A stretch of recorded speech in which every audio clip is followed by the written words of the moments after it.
ঈদে আমাদের প্রতিটি ঘরে সেমাই একটা মাস্ট হ্যাভ আইটেম, আর এই সেমাইকে বিভিন্ন জনে বিভিন্ন রকমভাবে প্রেজেন্ট করার চেষ্টা করে থাকে।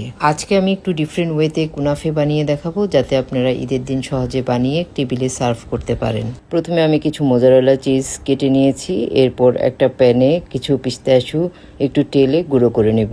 সেমাইয়ের ফিলিংয়ের জন্য আমি বোলে দুটো আলমারাইয়ের টিন থেকে 1.5 টিন ঢেলে নিয়েছি।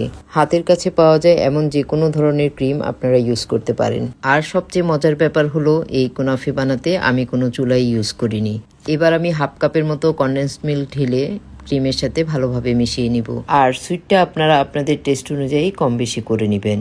এবার সেমাইটা সেট করার জন্য আমি একটা ওভেন প্রুফ বাটি নিয়ে নিয়েছি এবং তাতে ঘি দিয়ে একটু গ্রিস করে নিয়েছি। এবার লাচ্ছা সেমাইটাকে আমি সুন্দর করে বাটিতে স্প্রেড করে নিব। এই ক্ষেত্রে আপনারা কোনো ভালো মানের লাচ্ছা সেমাই ইউজ করবেন। এবার ক্রিমের মিক্সচারটা সেমাইয়ের উপর সমানভাবে ঢেলে নিব।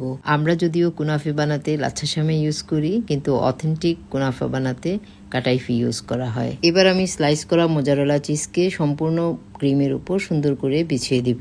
ফাইনাল স্টেপে ক্রিম এবং চিজের উপর আরেকটা লেয়ার সেমাই স্প্রেড করে দিয়ে দিব।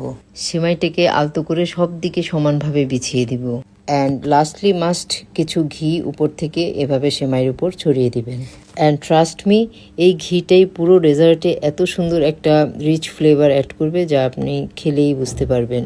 সো আমি বাটিটা প্রিহিটেড ওভেনে 180 ডিগ্রিতে 20 মিনিটসের জন্য বেক করতে দিয়ে দিলাম। একটা গ্লাসে আমি হাফ গ্লাসের মতো সুগার সিরাপ রেডি করে নিয়েছি। এবার ওভেন থেকে বের করে সুগার সিরাপটা আমি সেমাইয়ের ক্রাস্টের উপর আস্তে আস্তে ঢেলে দিব।